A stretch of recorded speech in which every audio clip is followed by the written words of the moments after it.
It is a pleasure to sit down with you because we've gotten to work together on trying to save the Paramount, the Royal Hotel Chilliwack, and I got to see you start Heritage Chilliwack. And so I'm hoping you can do a brief introduction for us. Great. It's an awesome opportunity, and I feel honored, Aaron, that you chose to speak with me. I didn't grow up in Chilliwack, but I came to love Chilliwack when I came here as a teenager, kind of forced into a situation of leaving the Lower Mainland and right in the middle of a particular hard time in an adolescent's life, entering grade 11 in a brand new high school with, new friends and new experiences. But I came to love Chilliwack after, experiencing it for a couple of years. Yeah. And so I came back to Chilliwack about 20 years ago. Wow. Yeah. Okay, so let's get started, I guess. Let's start with a little bit of the history of where we are, which is the Royal Hotel Chilliwack, and then we can move into your personal background, the Saving the Paramount, and all of those other steps along the way. But let's start with this amazing environment that we're in right now, the Royal Hotel Chilliwack. Can you tell us a little bit about where we are? Well, sure. We're sitting in the homestead room of the Royal Hotel, and this room actually originally was the saloon when the hotel opened. Wow. Yeah. I found an article from 1909 that goes into great depths explaining the size of the rooms and the hotel when it opened. Yeah. And it explained that this was the saloon. And so now it's been transformed into a great meeting and community space. Yes. But the hotel here is really a center point of the downtown, in my opinion. Yeah. It opened in May 1909, and it's been operating as a hotel ever since. So over 100 years now. Over 100 years old. And one really interesting fun fact is the family that actually ran and owned this hotel. They owned it from 1926, when Mr. Tom Barry Senior purchased the hotel, and until 1995, when his son Buck Barry sold the hotel to its current owner. So I think the fact that one family, the Barry family, has such a long legacy in the hotel sort of makes it unique in that regards. And the stories of the family just living and interacting with guests really still remains today. The stories are still around. People still remember the Barrys. Right. Can you tell us about that? That's a long time to own a building. It's over 100 years of this building being here. Can you tell us about the Barry family? Well, I'm not really sure why he decided, Mr. Tom Barry, in 1926 to buy the Royal Hotel. I guess he looked at it as a business opportunity. He had owned a couple of hotels elsewhere in the province, so I guess he just looked at this as a good opportunity for his family. Right. And back when he purchased the hotel, it was really a family affair. So his family was basically raised in this hotel, being a part of doing everything from housekeeping, looking after the front desk. In fact, they actually lived in the hotel. Really? Yeah, yeah. And so what else went on here? Is there any interesting stories about their involvement with yes. Mr. Tom Barry was a large, jovial man from the information I've read about him. Yeah. He actually had a heart attack and passed away, unfortunately. But as I mentioned, the Barrys having living accommodations in the hotel, he actually passed away in his room here at the Royal. Really? And we have kept that room sort of, although it doesn't look the same, it is the same room he passed in. Wow. So to keep that memory alive, we call that room 0, with really no explanation other than if people ask, why is that room called room 0? Yeah. Well, it was because it was Tom Barry's room. Right. So it wasn't like at that time he marked it as 0 to say like this isn't like an available room. That's right. Right. Yeah.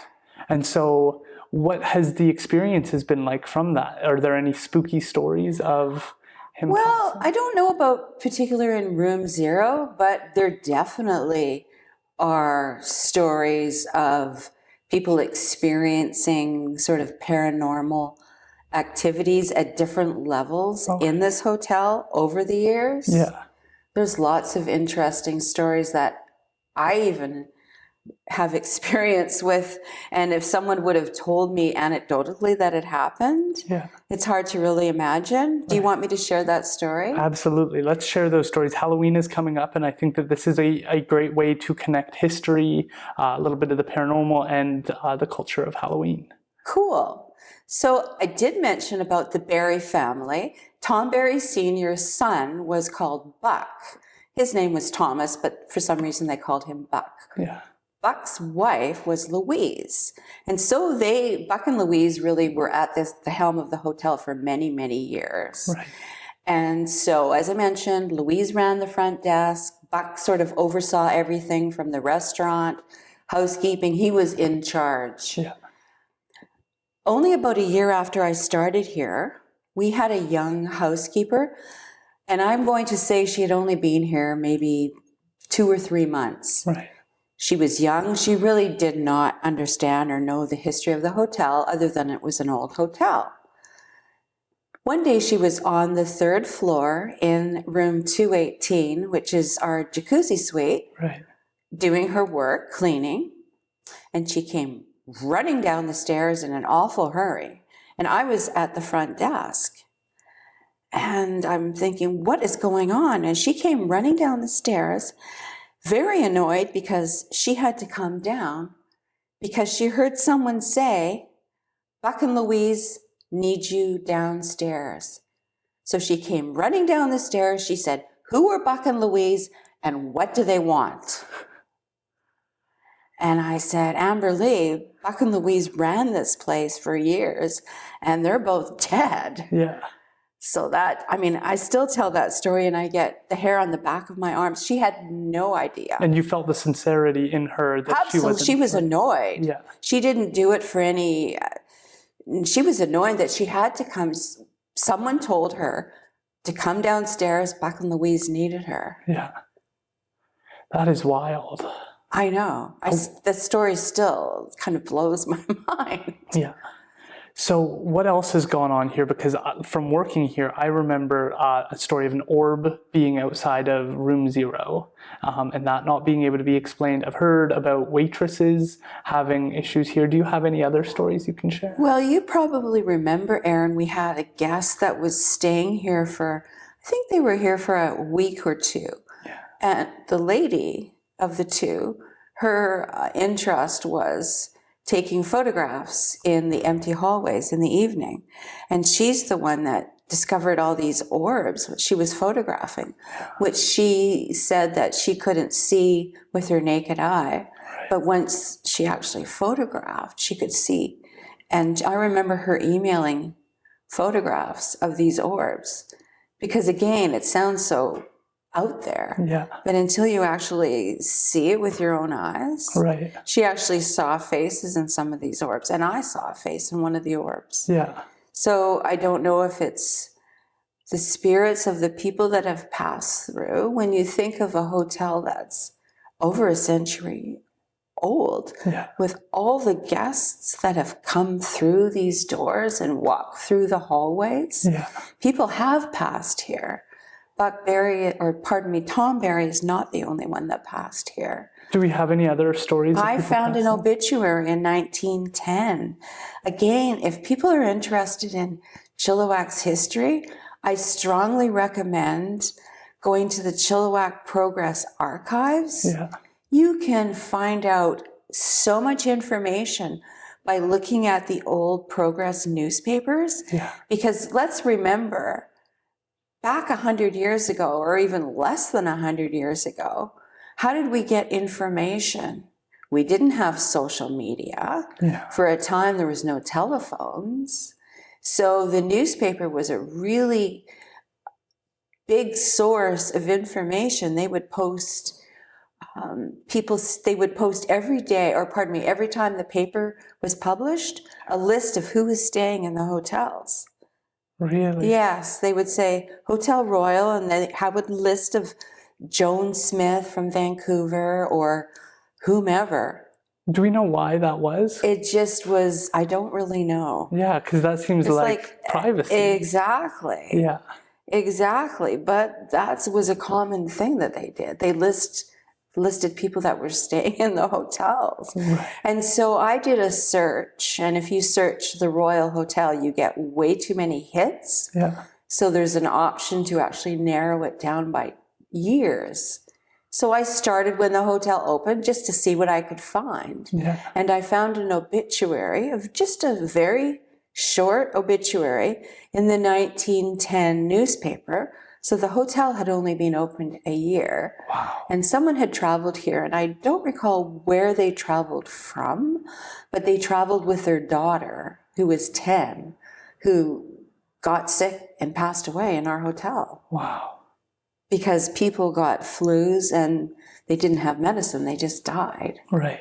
And so that's kind of like, that's very sad. I mean, obviously it was a very unexpected death, but again, someone passed away in the hotel. Right, and I've heard and seen that there are underground kind of spots within the hotel that acted like as storage. And one of the stories I heard, it was a waitress who had to go down under to grab something, and then she heard something. Do you remember that I story? heard the story. No, I didn't hear it, all the details, but yes, she was spooked and she wouldn't go down there again. Yeah, she heard something or something happened down below, and that really freaked her out. What is it like for you? I guess I can speak to my personal experience that at times, working from 2:30 to 10:30, it gets, and when there's nobody in the hotel, and you have to do floor checks, it can be very unnerving, very uncomfortable. Even when I'd use the bathrooms in the lobby area, just being in the bathroom in there was spooky to me. We have back rooms and stuff. It's all very, it's a very unique experience to be here. So what has that been like for you? Even when there's no one here, I never really feel like I'm alone. Right. Yeah, I don't feel frightened, and never has any guest ever said that they're have been frightened by what they felt or heard. I think just people that are open to interpreting the past, maybe have more experiences than others, but never they seem to be frightening experiences, just sort of feelings of people that have passed through. Yeah. I came to work one afternoon, Aaron, I don't know if you've heard this story. Probably. And I was at the front desk just ready to do a shift change. And someone in the cafe said, "Did you see that?" And I looked and I said, "See what?" He said, "I just saw a lady in a white nightgown go up the stairs." Yeah. So who knows, right? Yes, my only real experience with something spooky kind of happening is the Royal Cafe had the locked door, like it has the pullover, so it's separated from the hotel at night. And I heard somebody in the cafe area in the back room, and I assumed that it was the past owners of the cafe because they would go in and do some sort of work at night. So I was like, you know what, it's probably nothing. I'm just freaking myself out, so I'll go check. And it wasn't 30 seconds that I was in the back with a flashlight going through and realized that there was no car. I checked the cameras. There was no one who had pulled in who was doing any work. So you heard something. I heard something, but it was more like pots and pans just kind of jangling around. Oh my. It didn't seem like anybody was purposefully making sound. It just sounded like they were working. Yeah. And so having that experience, it was like, it always kind of stayed with me. And as I said, when I went to the washroom or stepped away from the desk, there was always this feeling of like, I could go around this corner and something could startle me, like, and have that weird experience. It always felt like it was around the corner was the next creepy kind of experience. But did you get frightened? No, because I obviously stayed, so I guess I moved on from the experience. But it was such a unique experience to be somewhere where so many people did have experiences and stories to share. And to me, that's sort of like it creates a culture. It creates like a sense of community. And I'm interested to know your thoughts on this, is that there's so many people who have spent so much time in this building I used to work there, and people would come in for lunch, and people would come in for meetings and say, yeah, like I used to work as a chambermaid, or I used to work as a cook in the back, or a waitress. And so many people have stories here and have a connection to this building. And so I'm interested to know what that experience has been like for you. Well, as I've learned to appreciate history, I've also learned that history is not specifically about buildings. Yeah. More importantly, it's the stories of the people that inhabit the buildings. Yeah. So yes, this is a great old building, but if we didn't have stories from the people from the past of all the experiences that have occurred here, all the milestones for people celebrating, turning old enough to go to the bar, working here, maybe their first job here, maybe their first beer here, their parents coming here for anniversary parties. So not only just our generation, your generation, but even generations before, the stories go way back, and the stories are still around. Right. People still come with stories. They come with stories about the family that ran the cafe, which was a Chinese family, and they were very famous for their Chinese food. In fact, in the years I've worked here, people would come in and say, oh, do they still make Chinese food in the cafe? So the memories of the Chinese food are still high in people's memories. So they're really good memories, for sure. That's amazing. Can we also talk a little bit more about the Barry family? Because there are stories that I heard of horses being in the hotel or near the hotel, of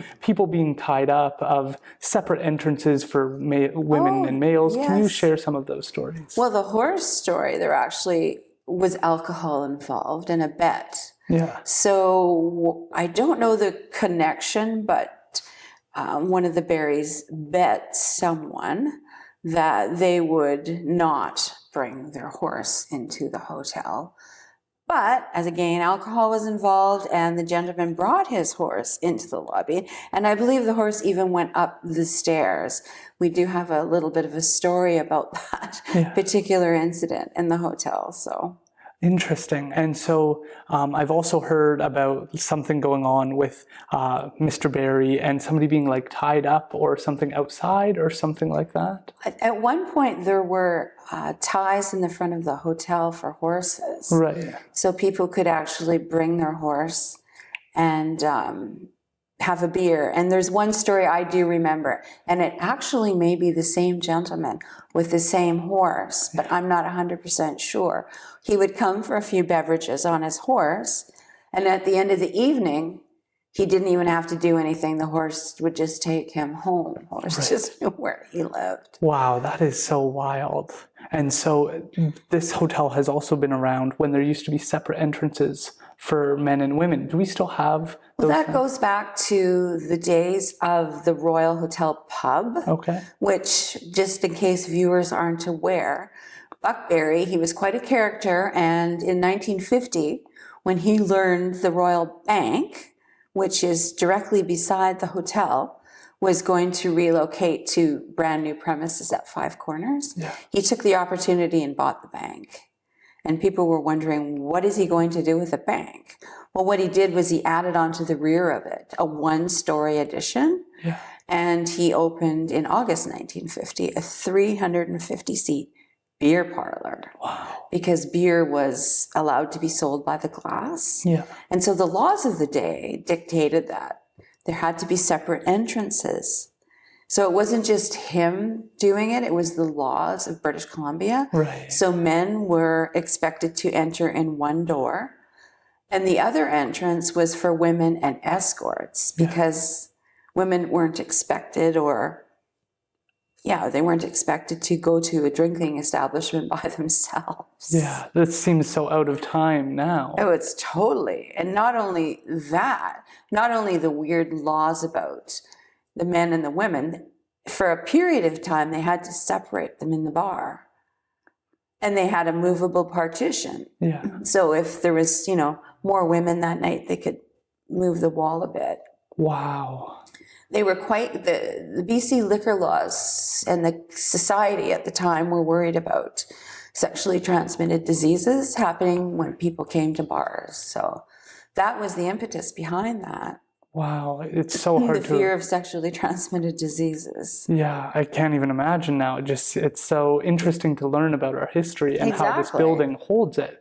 Can you also tell us about the building itself? You've talked a little bit about the Royal Bank being taken over, the Homestead Room. Can you give us a lay of the land of the building? Well, sure. So the hotel itself is a 3-story building, and we have 28 guest rooms, and they're all located on the 2nd and 3rd floor. And then mentioning that the Royal Bank was purchased in 1950, what Buck Barry did was he turned the apartments that were above the bank, there was apartments and offices at the time, he turned them into guest rooms. Right. And he connected that part of the bank to the hotel. So we still call those our bank wing rooms because they're directly above the old Royal Bank. Wow. And if you've ever been in the rooms, we actually have some historical images of what the bank looked like when it was operating as a bank. Right. So we try to keep the history of the hotel relevant to even today's guests, so they feel some sort of connection. Oh, that's interesting. I'm sleeping over the old Royal Bank. Yeah. And so what type of rooms exist here? We have a variety of rooms, from our smallest comfort rooms to antique rooms that have vintage furnishings.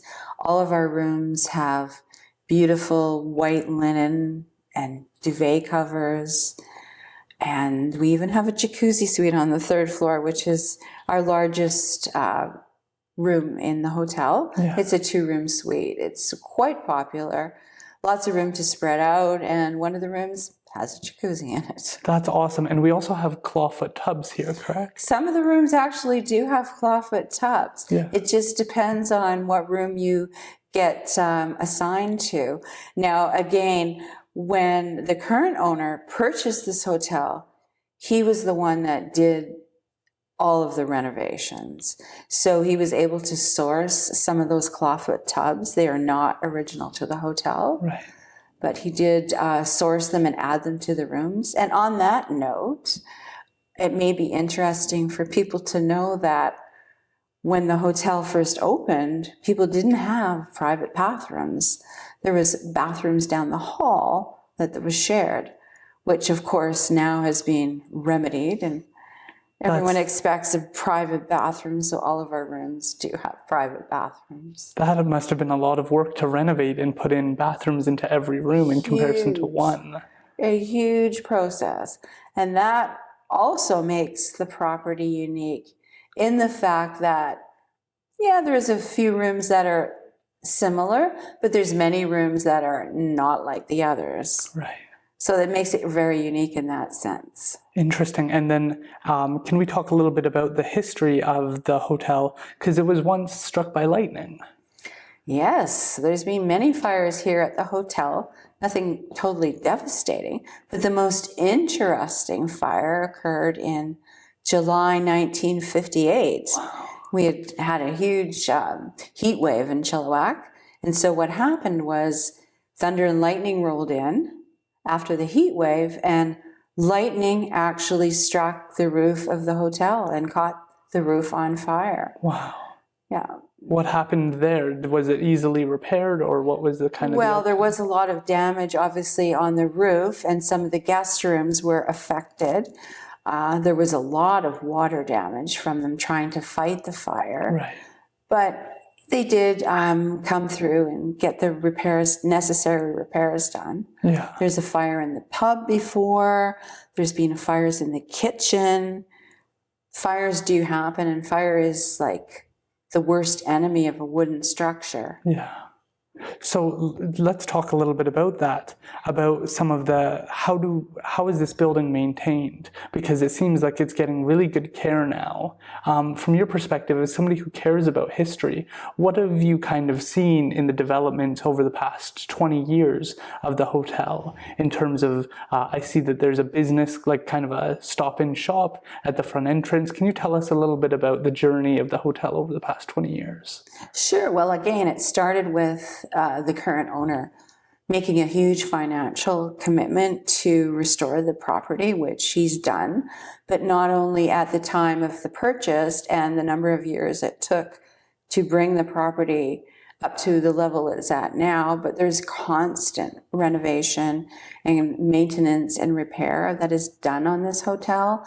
And you may not see it, and that's great.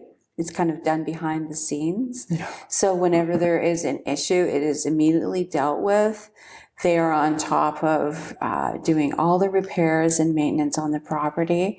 Recently, of course, we had this huge heat wave this last summer, and one of our air conditioning units decided that was a time to break down. Yeah. So that was a huge financial investment to replace that. Wow. So our guests obviously would be able to sleep comfortably in the hotel. Yeah. There was, no hesitation. It was immediately replaced. Yeah. So there's constantly work being done on this place. Right. And so what have you kind of seen in terms of the business development? Because, and can you tell us when you started here and what that kind of process has been like since Leonard Weens has taken over? Yes, well, Leonard Weens took over the management of the hotel in 2013, and that's when I was hired.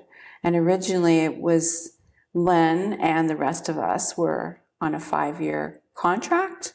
And we're all still here because I think we have a different reasons for staying. I mean, people have passions for this place. Yeah. And so they feel compelled to carry on the tradition of the hotel and servicing guests. And it's just not only do we feel that we're a place for guests, we feel like we're a place for the community to gather with spaces like our meeting spaces that we offer at very, affordable rates so people in the community can access our space. Right. Most recently, changes that have occurred is our new keyless door entry system. That was a huge financial investment to redo all the door hardware and all the entry point doors. So they're all keypad, keyless entries. Right. So you probably remember, Aaron, when we were at the front desk, we had actual keys that we would hand out. And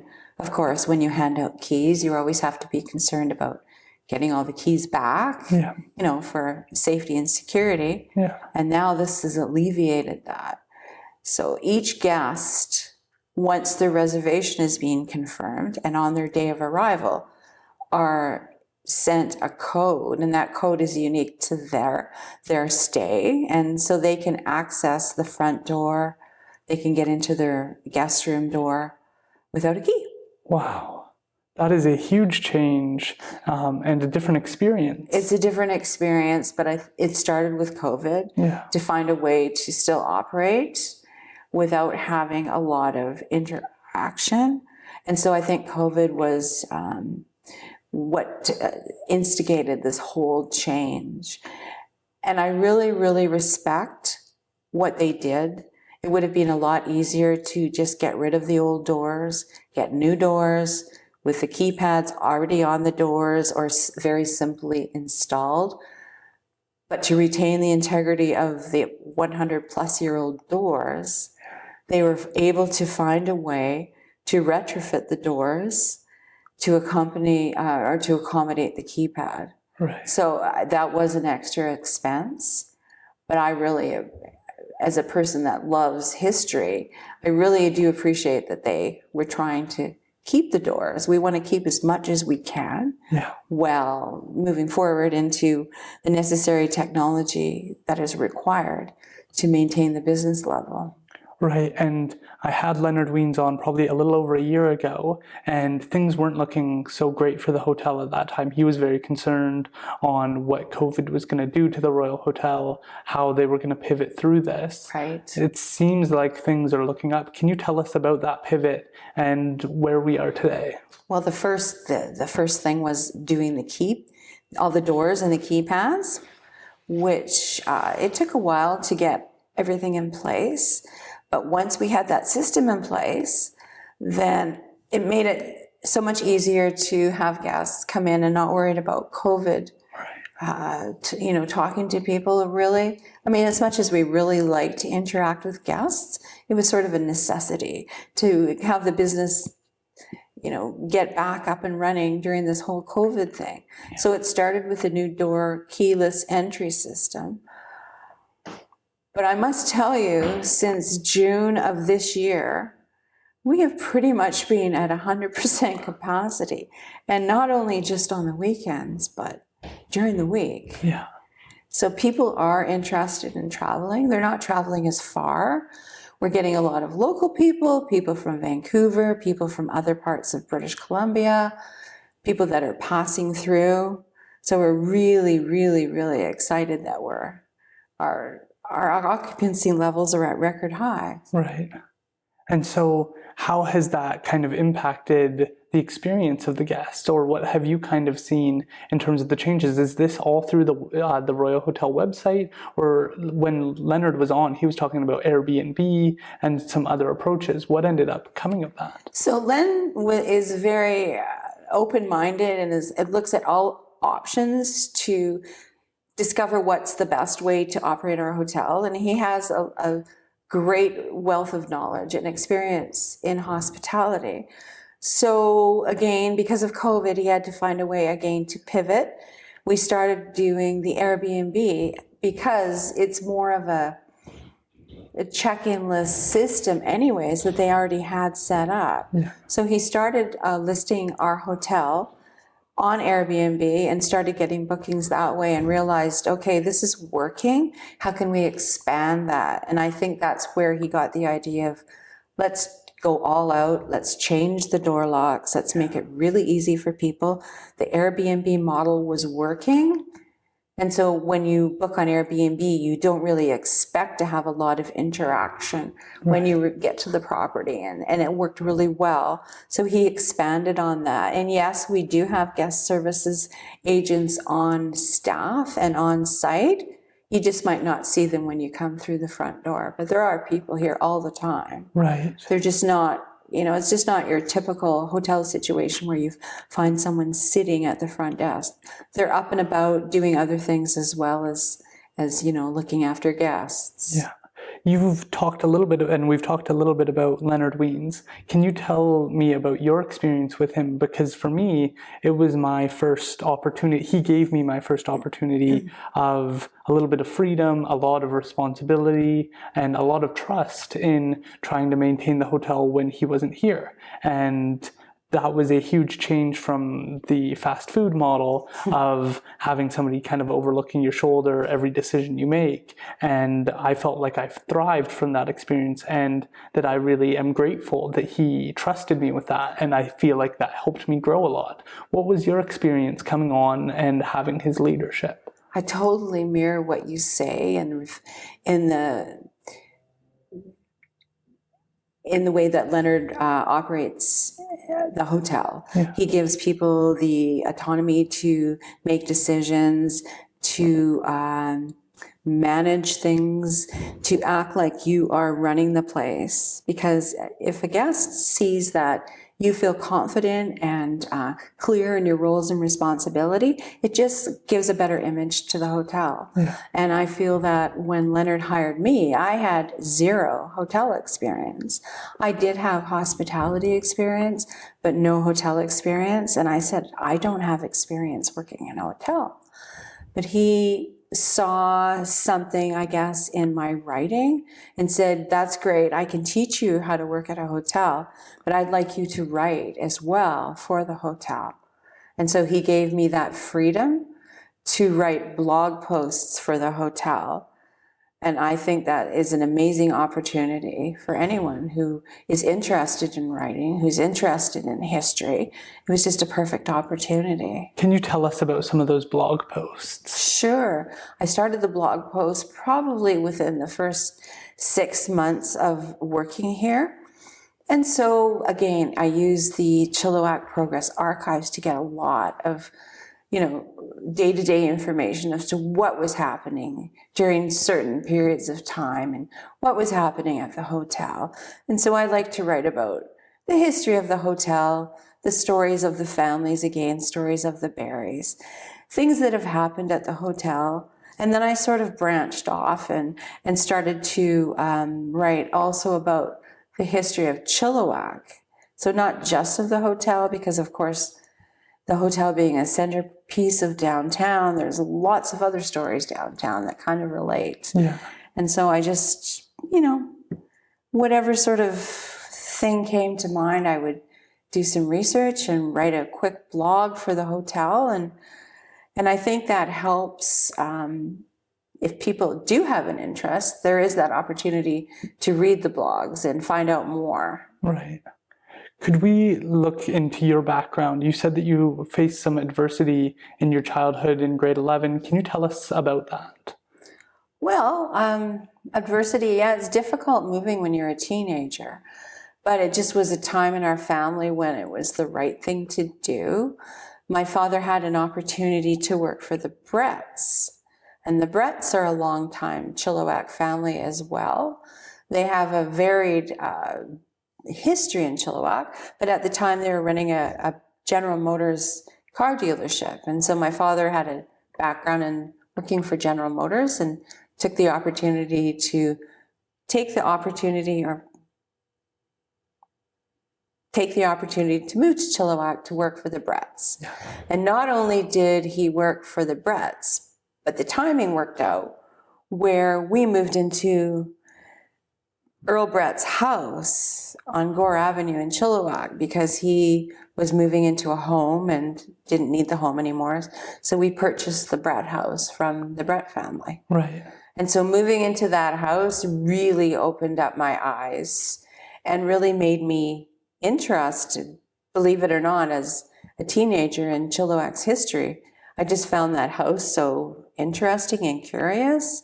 And the fact that he moved out but left quite a lot of items in his office, which was located on the property in a separate building. Right. So as a teenager, I would just go through and look at all the documents. There was mining certificates because the family was really involved in mining and logging. Right. So I really got very curious about the Brett family, having lived in that house. So that's where it all started for you? I think it's where it all started. And can you tell us about that house? What was interesting about it for you?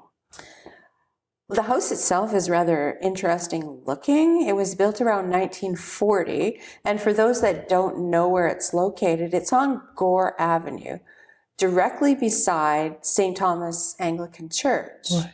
And I found out later that at one time, that whole property on Gore, which is kind of an odd-shaped piece of property that goes from Yonge to Nowell, was all owned by St. Thomas United or Anglican Church. Right. And they sold off the 2 lots where there's houses now. Yeah. And Mr. Brett built his house on that property.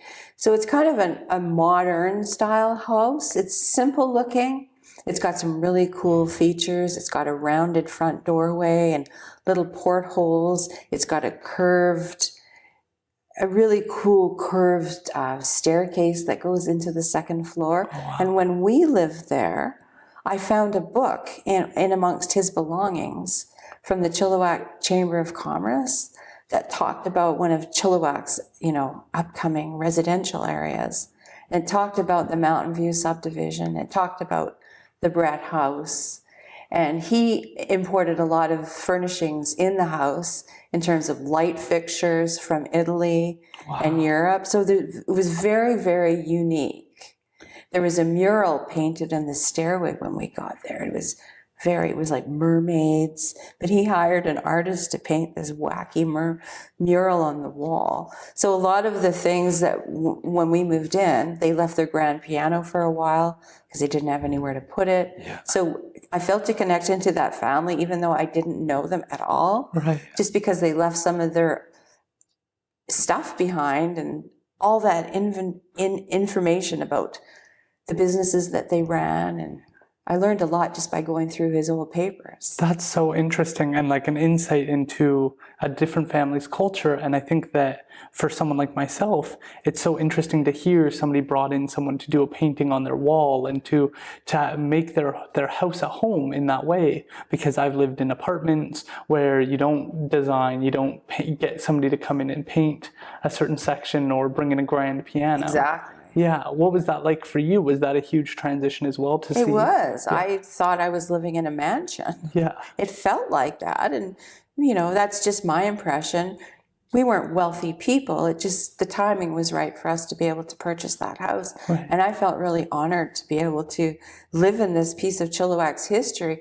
I learned very quickly that it really was a piece of Chilliwack's history. Yeah. And then, so where did you go from there? What was your youth like? Well, I left Chilliwack right after I graduated high school, and I didn't come back here until 20 years ago. I left and I got married. I raised a family. I worked in various different businesses. Yeah. I have a varied background for sure when it comes to my working background. What was that experience like, those 20 years away? And what was it like to come back? It was great to come back. I came back after my first marriage had dissolved and had a second husband and wanted to sort of make a new start, which we did. But I had raised a family of 2 grown adult children that are successful. Yeah. So those 20 years were really quite busy raising my children and working pretty much full time during that period. Was this in Vancouver? Yeah, in the Lower Mainland. Right. And I know part of your podcast is talking about mentors and people you look up to. I had a very unique opportunity to work for a woman-owned business in the 1980s. Yeah.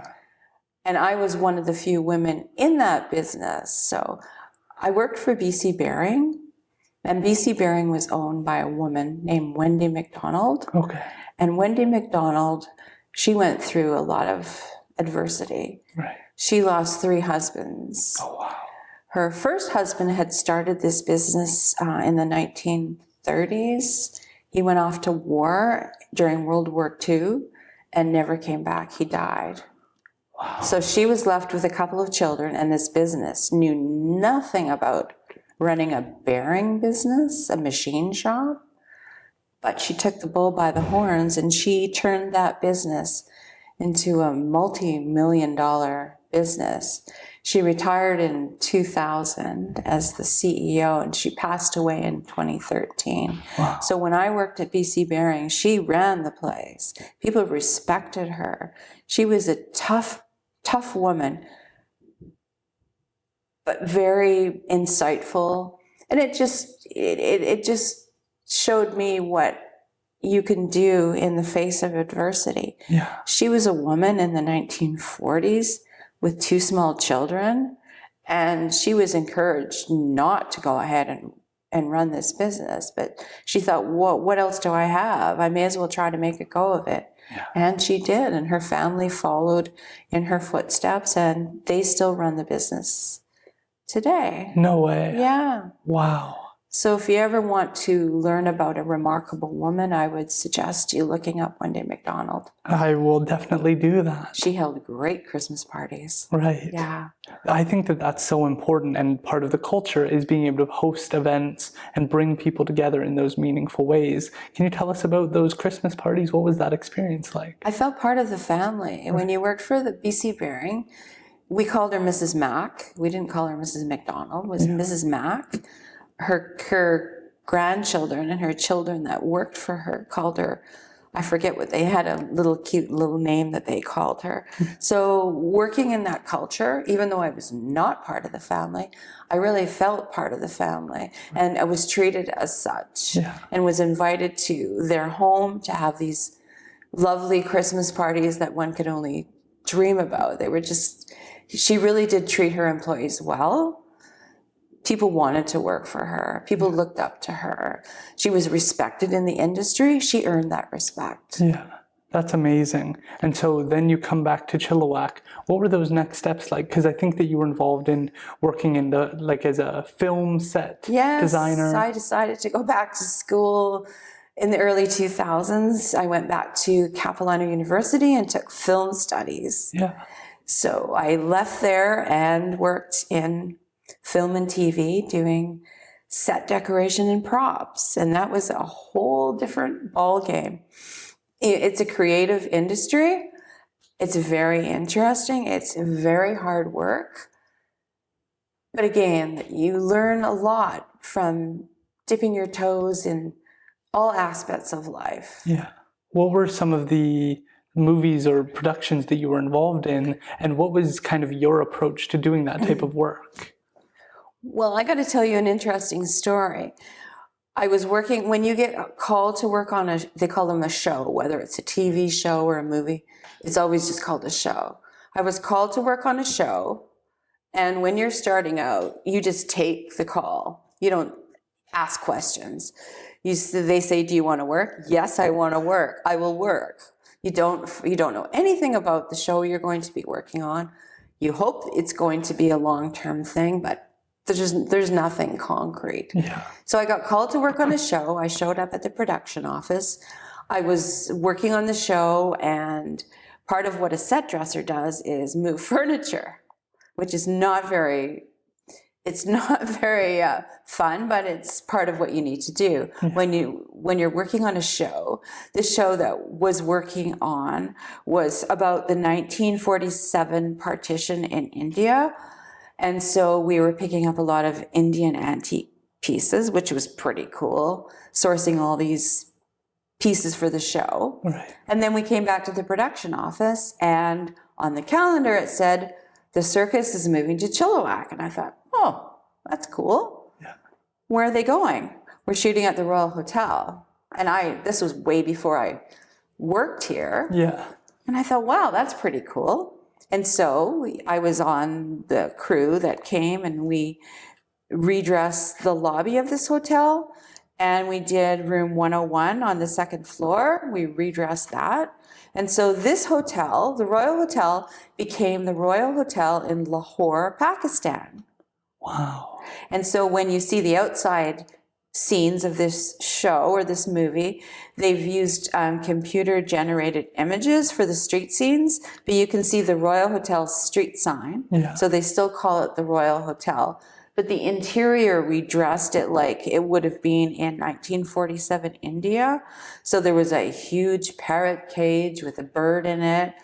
We switched out all the ceiling fans and put ginormous ceiling fans, because when you work in film, everything is big. Because if it's not big, it doesn't translate on film. Right. So they always say you have to go OTT, which is over the top. Yeah. So it just looks rich and full in the show. Right. And so the lobby had Indian rugs and big palm trees. Yeah, it looked pretty cool. Yeah. And then years later, I'm working here. And you've gotten to see more of that, correct? You've gotten to see more. Oh, this hotel is very often used for TV shows and movies, and lately Christmas movies. That's very interesting. And so did you ever get to have different roles as a set designer? Like, did you ever get to bring your kind of perspective to that role? You have somewhat of a little limited amount of bringing your perspective.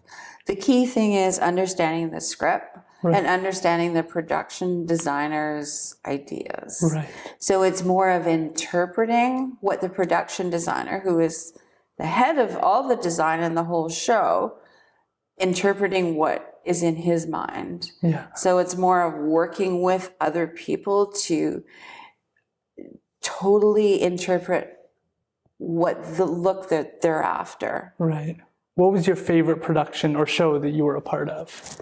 I actually worked for a TV reality show. Yeah. I got called from Toronto. They were on location in British Columbia, and they needed a props person to go and travel around for a reality TV show. Again, you don't ask a lot of questions. They just want to know if you're able to do it, if you have the experience, and if you're free on these certain days. Yeah. So it turned out the TV show was called The Adrenaline Project. Yeah. And it was a kids reality TV show. And this was the finale. So they flew these kids from Ontario, the ones that had qualified to be in the finale. Yeah. And we went mountain biking on Mount Washington, and they had to do like activities during the race. They had to race down the mountain bike, and they had keys, and they had to open a box and get another key. They had little tasks to do. Yeah. We went bungee jumping in Nanaimo. I shouldn't say we, but the kids went bungee jumping in Nanaimo. They didn't know what their activities were. Yeah. We went down these big hamster balls in Whistler, where they're inside these. So I was responsible for all the props. So for example, when they were bungee jumping, it's not just bungee jumping. They had to bungee jump, and they had to pick up pool noodles from the water and pick them up. Right. So I had to find all the pool noodles in Nanaimo and make these big rings, because again, I know we need it bigger. It has to really translate well on film. Yeah. So there I am hanging over a bridge, Right. you know, working on all these technical elements, which it was fun. Yeah. It was fun to see the kids having so much fun doing these challenges and the day-to-day activities of running down the mountain on their mountain bikes. Yeah. We traveled all over. Wow, that is so interesting. And then you also went to the University of Victoria. Yeah, I've been taking courses through the Cultural Resource Management program. Can you tell us about that? Sure. Well, again, it's because of my interest in history and heritage. I got to know through the National Foundation a gentleman named Chris Weeb. And when we were working on the Paramount, he was very helpful with information. Yeah. And then I learned that he was actually teaching a class at the University of Victoria. And I thought, oh, what does he teach? Oh, he teach heritage, one of the heritage classes. So I got myself admitted to the University of Victoria, which took a little bit of work being a mature student, but I got admitted. And I started taking classes, and his class was the first class I took through the Heritage Resource Management program. Yeah. And I've taken probably 3 or 4 classes. I don't really have a desire to complete the program. I just did it more for my own interests. Yeah. Can you tell us about some of those courses? Because I think that you set such a strong example in your passion for the history, and I think that young people like myself, we struggle to recognize the value of history and that it is connecting us to our roots and to our lineage and to our culture. And so it's great to have people like yourself who are willing to take those courses and work at the Royal Hotel and put all these pieces together for the community. I just find it so interesting to learn from our past. Yeah. If we don't learn from our past, how do we know who we were? How do we know what we want to become? Yeah. You know, we learn about our differences. We learn about our similarities too. Yeah. And Tell us about these courses that you took and what did you gain from them? First of all, I learned how to study again. So that's a bit challenging. I learned how to do a lot of reading. And when you do a lot of reading, you find out that there's a lot of stories in our community that don't get told. There's a lot of stories that get missed. And part of our history, again, is not just about the age of a building or the architectural features of a building, which are cool, but it's more about the people and the stories and what did we learn from our past. Many mistakes were made in our past. We all know that. Yeah. But yeah, you cannot erase the past. You can only learn by these mistakes. It builds community by knowing the stories, by knowing the people that lived here before, by knowing what sacrifices they made and how they came here and how they dealt with, day-to-day life. It was not like now. Right. Day-to-day life was a struggle. So do they have you read history books, or are you interacting with stories, or are they telling you about different narrative structures? How do they approach teaching you how to look at culture and heritage? Interesting question. If I look at the first class I took, it was more about learning about what is important historically in your community and why. Right. So you may think that's one particular building is important, but does the community actually feel the same way? So how do you gauge the community's interest? How do you find out what the community feels about these buildings? And how do you answer that type of question? Community engagement. You never assume anything. Yeah. You talk to people. What stories do you find interesting in Chilliwack? Or what part of Chilliwack's history do you find interesting? You might find it's a person talking about their ancestors here, or they might be talking about just coming 2 years ago here and what they've learned in the short time they've been here. Yeah. And so through these courses, was it focused on you interacting with the community of Chilliwack, them saying... One of the courses was specifically about how to build community engagement. Right. And I learned a lot. It sounds very, wishy-washy. What's community engagement? But I really did learn about how to reach out to the community and how can your community group work with others. We're not working in a silo. Yeah. And the best way to get things done is to reach out and find out what other people are doing. How can we work together? What is your community group doing? Yeah. Tell me about, how can we be involved in what you're doing? Right. So not reaching out and asking people to join you, but reaching out and say, how can I be involved in what you're doing? Because I'm really interested. Yeah. I know nothing about what you're doing. Yeah. How can we work together? Can I learn about your group? Yeah. So this ties really nicely in with Saving the Paramount, and it sounds like you met the person who caused you to go to this program through Saving the Paramount. Correct. Can you tell us about your journey? The Paramount was a theater here in Chilliwack. Can you tell us a little bit about the history and what motivated you to get involved? Well, basically it was a concrete building. Yeah, it was a movie theater. It was built in 1949, but it was a concrete building. Many years it sat empty, and I'm thinking, why is this building empty? Just out of a personal interest. Yeah. And then there was rumors around 2012, I'm going to say. There was rumors milling about that the city was opting to demolish it. And I'm thinking, why would they demolish that building? It doesn't look like it's in bad shape. So I just became more involved, and I became curious to start with. Let's find out about this building. How do I find out more about the building? But you weren't connected to the Royal Hotel yet. Absolutely right? Not. No, this is before. Right. This is before all that. Yeah. I just was interested in the building, and then I heard there was a rumor that City Council might put demolition on the city of Chilliwack's agenda. Yeah. And I thought, I wonder how the community feels about that. I went to a coffee shop. We went to Decades. There was a bunch of people. I don't know if you were there at that first meeting, no. But you know what? There was a lot. I'm thinking, wow, this isn't just middle-aged people that care. There's some teenagers here. There's high school students. Wow, these high school students, they're concerned about this as well. So I thought, I think this is something bigger than I anticipated. I think there's people have other stories, even though they're 15 years old. Yeah. They're interested, they have concerns, they see what's going on. How can we mobilize? Yeah. So we mobilized. We got together and we decided, look, we're not about protesting, because this isn't about protesting.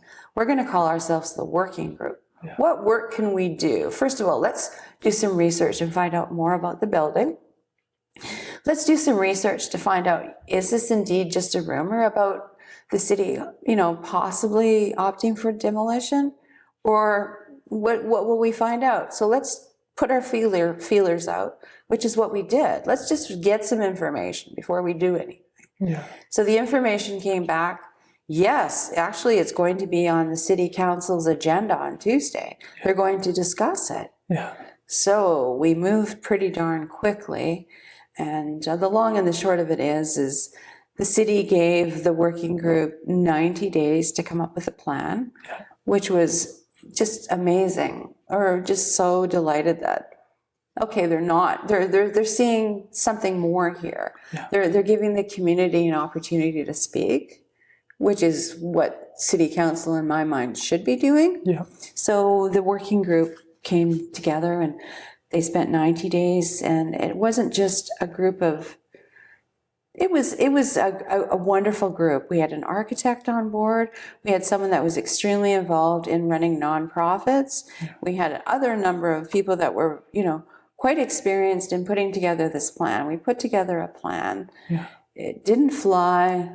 The building got demolished against both city council's own staff recommendations and the huge amount of community support. Blew me away, and I think others were quite surprised of the amount of support that the community stood behind in the desire to keep the center point of our downtown. It held the downtown together in my mind. That sign was a beacon in our downtown. Yeah. So not only was it a movie theater, yes, it was a concrete building, but again, the stories that the people had of going there, growing up in Chilliwack, working at the movie theater, walking by the movie theater as being such an integral part of our downtown. What do you mean you're going to take it away? Yeah. How can that be? What was that like to be involved in such a community-oriented civic kind of group? It was empowering. Yeah.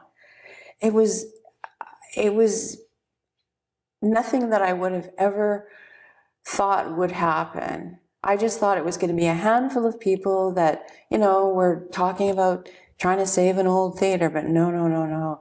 It actually, it blew my mind what the amount of support, and again, the diversity of the groups, from high school students like you to middle-aged people to seniors. A real diverse amount of people were interested and concerned about losing that part of our downtown. Yeah. And I think the thought is, if a city council can do that with all this support, what else are they going to do, even though the community may support something else? So it really got people thinking, like, how can this happen when the community is backing this? The community wants to see this happen. The community has spoken. So it really tugged at a lot of people's hearts, actually. It became very much of a passionate thing for a lot of people. Absolutely. Do you have any stories to share of your experience with the Paramount Theatre? Well, because I hadn't lived here very long, I had gone to the Paramount a couple of times, but I didn't have the same connection that people growing up here did. So I did not have that. I mean, I valued the building for what it was, and the fact that it was this great movie theater in the downtown, but I didn't have the same connections that other people. Yeah. Do you have any stories? You mentioned that people had all of these experiences. Do you have any of those stories to share? Oh, there's stories of people working there as ushers and the uniforms they had. Yeah. There was a room in the Paramount. Do you remember that? There was a room in there on the second floor where they would come and put their uniform on. So this was a big deal. They had like a cloakroom where they would take off their regular clothes and put on their proper usher outfits with their little caps on. Yeah. So there was still people around that remember being an usher at the Paramount Theatre. Right, and I guess that, what is your thoughts on losing a building like that in terms of like when I think of the Royal Hotel and people coming through and sharing their stories and being able to recount, oh yeah, I remember this or that. And if you don't have that building, you're not going to walk into the building next door and share those same type of stories. Exactly. Yeah. So when something is gone, it's gone forever. All that remains are stories. Yeah. If you don't have that touch point to go there and to share those stories, where do those stories get told? Yeah. They dissipate. They end up, not being told anymore. Yeah. So when that place is gone, yes, it's just a building, but it's more than a building. They really just the visual look of the downtown changed dramatically when the theater was demolished. There was a hole in the downtown. That sign was gone. The beacon in our downtown was gone. Yeah. Yeah, I still remember Toonie Tuesdays growing up and being able to, they still had that, like when you watch a movie, you kind of see that, you get your ticket through the little window sign and stuff, and theaters just aren't like that anymore. So you would say that nostalgia for you? Yes. Yeah, and I was experiencing that even then, because on my walk to school each day, I would go past the Paramount and I would see that little window where you get your ticket. And I would see, and the movie signs, like I still remember seeing movies like Twilight in that theater, and that movie doesn't seem that far gone. That's right. In terms of memories and the movie still having relevance today. So being able to see that and recognize the old seats, kind of the setup of being able to have different spots where you're kind of segmented off from other people, those type of unique, like theaters just aren't made that way, where you get your own two little seats beside each other and you're in like a booth by yourself. They don't make them like that. They have different things where your seat now jiggles and shakes when the movie's on, but that's just not the same experience as feeling like you're a big deal in these two seats, being able to see your show so comfortably, everything being so affordable during that time. Like growing up, there wasn't a lot to do in the downtown for me personally. There was some community events. So the theater was a big part of your entertainment. Exactly. And so being able to grow up with that and seeing like all of the Disney movies when they first came out, the Finding Nemos and those types of connections, and growing up with that and just seeing that as normal and not taking it for granted as a kid that my mom was able to do this for me, when so many things like Cultus Lake Water Park, well, we don't have a car. The question. We can't get there. Bridal Falls, too far away, we don't have a car. And but you could walk to the movie theater. Exactly. Skateboard to the movie theater, go see it with just a friend and not have to get permission from my mom. It was like, because she felt safe that you could go there. Exactly. It's right in the middle of the city. It's safe. Yeah, exactly. Other children did that too. It was part of growing up. Exactly. Having experience of being adult enough to go to the movie theater with your friend. Yeah, and so having those experiences and recognizing that was a growing point for me and for Jacob, really we saw it in the newspaper and was like, we need to take some sort of action. And we were this was the frustrating thing, I guess, for him and I, was that we would go to school and be told that we're not that smart. We were put, during that kind of period of our life, we were put in the dumb class of like, you guys are not academically successful, you need to be put in a room together and we need to really focus. So there was only 13 kids in our grade 8 class because we were considered the underachievers. Wow. And so we didn't get a lot of respect from our teachers. There wasn't that confidence that we were going to graduate. That was told to my mom from elementary school all the way until high school, that I was unlikely to graduate. So someone was deciding that you were probably not going to graduate. Exactly. But to go to the subway by Chilliwack Senior Secondary, to sit there with the subway employees, to read the newspaper, and for him and I to have discussions of NDP, Liberals, mayor and council, who should people vote for at ages like 13, 14, 15, 16, we knew we weren't these things that we were being described as. And you knew you didn't fit that. Exactly. But nobody else saw that. And our ability to read the newspaper and grapple with the fact that you're just reading the newspaper. Exactly. And having that engagement and knowing that that him and I were having like honest discussions of what does this look like. We remember going there, like why are we moving in this direction? What can we do as individuals? That was our first experience with civic engagement and saying, well, we'll start a Facebook page. And your voice did make a difference. Exactly. We made it on CBC radio. Yeah, absolutely. Yeah. I totally remember that. I totally remember you being on CBC. And every voice makes a difference. And it just goes to show that because you were 15 or 14 or whatever, however young you were, that yes, you have a voice, you have an opinion, you have a right to civic engagement. And I think that is huge to show other young people that yes, you have a voice. You have a voice to speak your opinion, to share your opinion, to take a chance with your opinion. It may not be the right opinion, but speak out. Feel confident enough to voice your opinion. You'll learn as you grow up that maybe I was wrong in this aspect, but at least I had the ability and the confidence to say what I thought.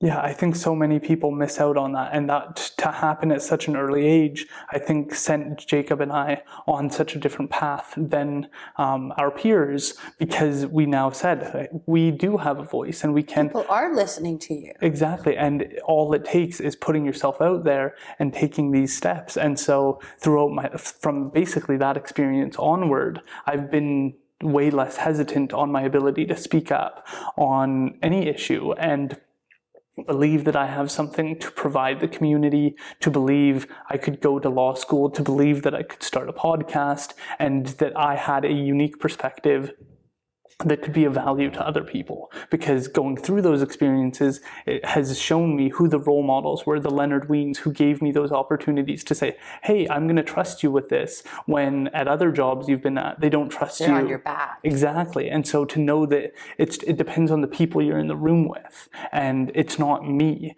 And so often you can lose a job and think, I'm a loser, I'm an idiot, I'm not good enough, and I'm not. Or you can be surrounded by family members who say you're all of these things, you're not enough, and nobody's going to care about your thoughts. Or you can have teachers who do these things, but it matters who you surround yourself with. Absolutely. And so that's what brought this podcast about for me, was this belief that there are role models out there. There are people you can go and learn from, connect with, and hearing their story of the people who told them they were idiots for what they did can such a strong example, because if they push back and say, I can move forward despite this, or I can find my niche of passion and share that with people, and that can make a difference in and of itself, is such an important message that I just don't see being shared enough. I really like your thoughts on being not afraid. Being not afraid. No matter what people tell you, if you have an idea, you might fail. You might fail 5 times. How many successful entrepreneurs are successful the first time? I bet you if you ask most of them, they're going to say, no, I had 20 things that I tried that were just garbage. But I was not afraid to give it a go anyways and say, look, I resigned myself. This isn't working. Next. I started a business in the 1990s. And when I came up with my business idea, people were looking at me like, what? I came up with an idea before eating local was such a common thing now. So in the 1990s too, there was no internet to do research. I thought there's a lot of made in BC products that aren't really being promoted, that aren't really being talked about. And I know there's probably little producers all over the province making honey or what have you. So I got a book from the Department of Agriculture in BC, and I started writing letters. What do you make? You make jam. You're in Skookumchucks. That's cool. Skookumchuck jam. So I found all these different cool little places. Chocolates made in Nelson. Really? Like, who would have thought? And I started a business. I called it Bite of the West. And I made in BC gift baskets. That's awesome. Of just BC products. And I thought, okay, I've got an idea now. I'm going to go. I was not afraid. I went downtown to big hotels. I didn't really know what I was doing. I had an idea. I had some products. But I'm like, now I need customers. But you get a lot of no's before someone says, oh, sure, come and see me on Tuesday. And you're like, wow, I've tried 5 times to see this person because I know this is the person I need to see. And finally she said, yes, come on down. So I ended up getting clients like the old Hotel Georgia. I had several clients. Wow. Yes, I worked in my basement. People didn't know how small my operation was. It didn't matter. I was confident in what I was doing. And I made it work because I believed in what I was doing. Yeah. It wasn't easy. You got to knock on 15 doors before somebody says, just to see me. It doesn't mean you're going to get anywhere, but yeah, I'll give you 5 minutes. Yeah. That is amazing. And I think that there's echoes of starting the podcast and people not realizing the work that goes on behind the scenes of trying to set up guests, schedule questions, make sure that they feel comfortable. Well, the whole confident. process of putting your plan in place before your plan can happen. Yeah. People do not realize that. But it may have failed, but you tried. This is obviously successful. Yeah. But how many other ideas do you have? You might not. You might have great ideas. Some of them might not be so fantastic. But if you don't give a go, like, how do you know? Exactly. And the gift is in and of itself in some circumstances, like your blog posts, hopefully they will be preserved long term and that we'll have access to that type of information and the knowledge that you've gathered and be able to access that and go back to that. And you've helped curate this information for people in such meaningful ways. I'm interested to also know how Heritage Chilliwack came about. Well, Heritage Chilliwack came about because of the experience that we learned from the Paramount. We learned that Chilliwack civically did not have a voice for heritage matters. When you consider the age of Chilliwack, the number of intact heritage homes and buildings that are here, which is one of the reasons that drew me back, the quaintness, the fact that there was still a lot of Chilliwack's heritage around, and there was no voice. The voice was silent. So a number of us that had worked on the Paramount project said, what can we do to make this not just be about one building, but to be about Chilliwack's heritage in general? Yeah. How can we engage the community? How can we don't want to be a protest group. We want to be more of an enlightenment. How can we do this? I had no clue. So what we did is we got together, a couple of us, and we contacted Heritage BC. And we said, we would like to start a heritage society. We really don't know how. Can you help us? Yeah. And so they graciously came we sat in this room. We had a discussion. Right. And they said, here's the first steps you do. Here's how you have to get incorporated, get your name out there. You need membership. I mean, there was a lot of steps involved. And we thought, well, what have we got to lose? Nothing, really. Yeah. It's not going to cost us anything except for our time and energy. We already know that the community has shown this huge amount of support for losing this building downtown. So I think there is some interest out there. So what have we got to lose? Really, nothing, except our time. Right. So that's what we did. We started small, and we started writing press releases. That's another thing I learned when I had my business. If you want to get really good promotion of your product, you don't pay for an ad, you write an article. And if it has an angle, you'll get some press. Yeah. So we wrote some press articles about what we were doing for our heritage group. I had written some for the Paramount too, and I think that helped. Yeah. So just getting the word out there, you have control over what goes on in your community, and I think people don't realize that. You can be that voice. If you have an idea, don't be afraid to speak out. You'll find out if the community supports it or not. Right. And so who's involved in Heritage Chilliwack? Who's on the board, and what do they bring to the table? We have 5 board members that come from a diverse background.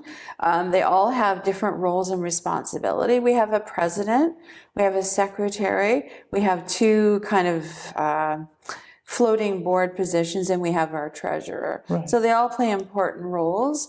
They are elected positions. We're always looking for new members. Unfortunately, when you are part of a heritage society, what I see is a bit of a stigma. So people think we're just a bunch of old people that get together and talk about old buildings. And that's just kind of a hurdle that's really hard to get over. Right. I really would find a way, and maybe we can have a discussion at some point, you and me, about engaging younger people in our society and in history in general. We have a few younger people, but the demographics of our group, we're losing members. They're dying. Yeah. They're dying with them.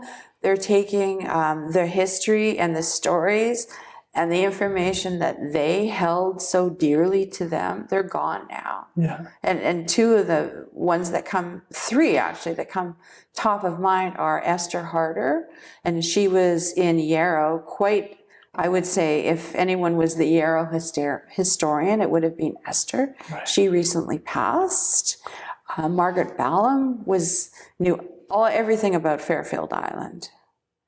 She's passed. John Sovereign knew so much about St. Thomas Anglican Church. We were thankful that we documented a lot of it, but these people have passed on. When these people pass on, yes, a lot of it is written down and captured and recorded for future, but a lot of they're gone when the people pass. Yeah. So I would really like to find a way of engaging younger people and becoming more involved in our history and how they see Chilliwack's history. Yeah. Because they're probably seeing it through a different lens, but still a very valuable lens and very worthwhile and very important to have as part of the lens.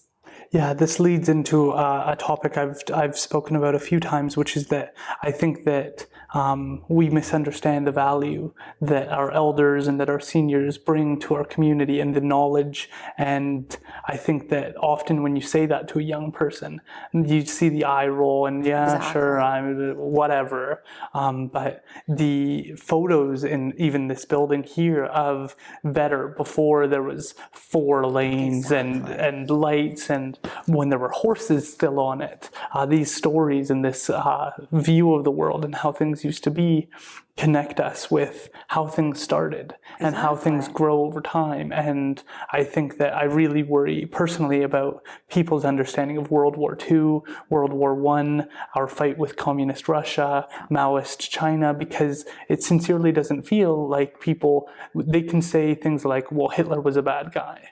And it's like, that's not in-depth enough to understand the disagreement about the systems of capitalism versus communism and what the actual disagreement was about. Yes, it's more than just that, yeah. Exactly. And so most people, to me, don't understand that or don't have a healthy respect for what soldiers were fighting for. And to me, most people wouldn't understand the draft today or even be able to comprehend in their mind what that kind of experience would be to see your name on a list and to say, I'm going to war, I'm leaving my fiance. Like, we don't understand that. We can watch it in a movie, but it's so hard for us to picture that in 2021, that these are all the stories that are so important. The people that wanted to fight in the war, that lied about their age to fight. I mean, again, that's such a sacrifice because they really believe they were helping their country and they gave their lives away, and people don't realize that these were young people that went and fought. They gave their lives away for freedom, for our freedom that we take for granted. Absolutely. And my role as the host of this podcast, like the reason I think it's so important to have someone like yourself on is because to me, I recognize that there are role models today that set great examples and they're here and I can interview them. But there are also people throughout our history that helped build the Royal Hotel, who helped bring about our community, who helped put in the culture that we all take for granted today. Like when Rebecca and I are walking, we think about like who built the sidewalk, who built the sewer lines, who helped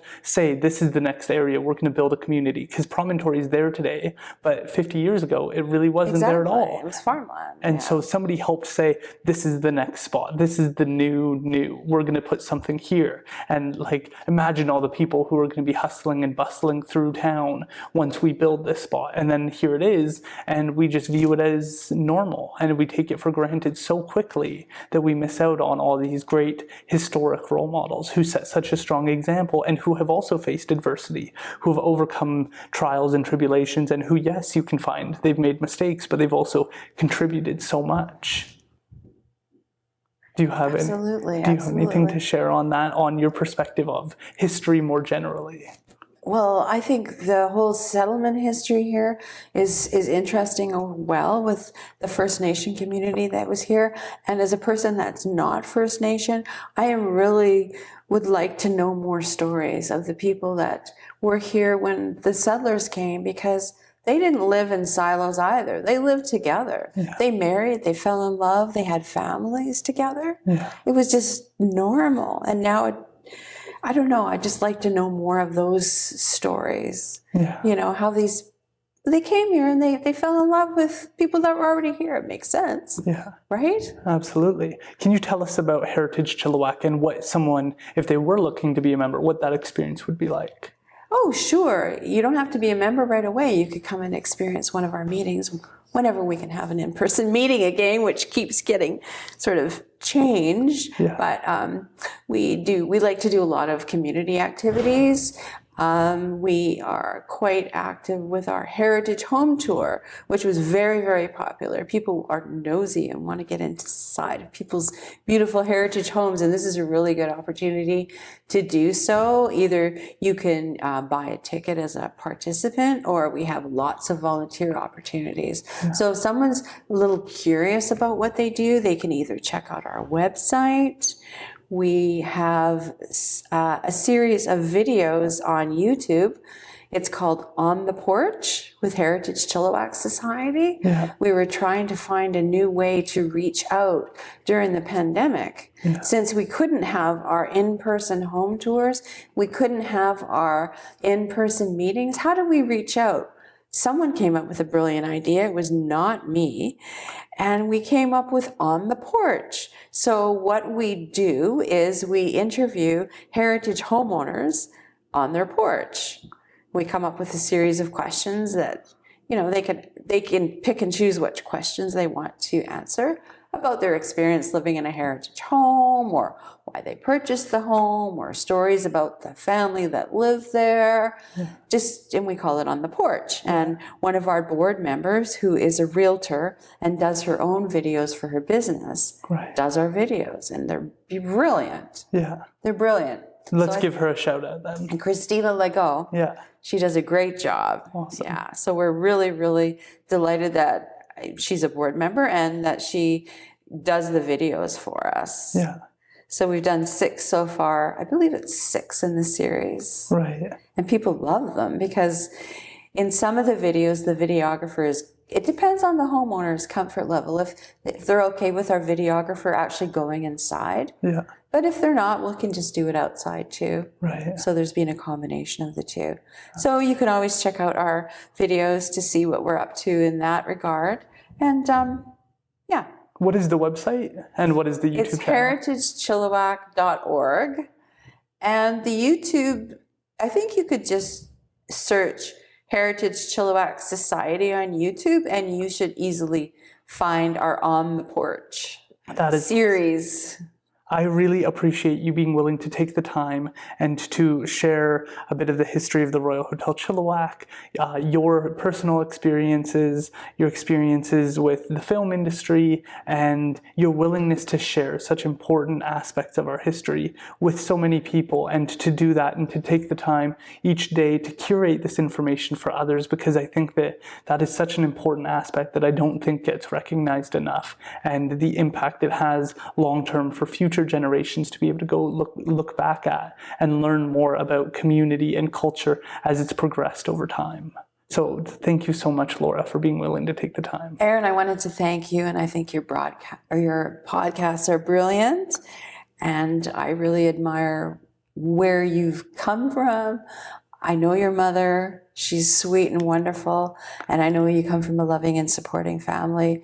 And thank you for choosing me to be part of your podcast series. I feel honored, honestly, I do. Well, it has been an amazing experience to get to know you through Saving the Paramount, through working here and getting to see your consistent dedication to sharing information and raising awareness so that others can do better as a consequence of learning that history. So I really appreciate you being willing to take the time in this beautiful area and share such valuable information.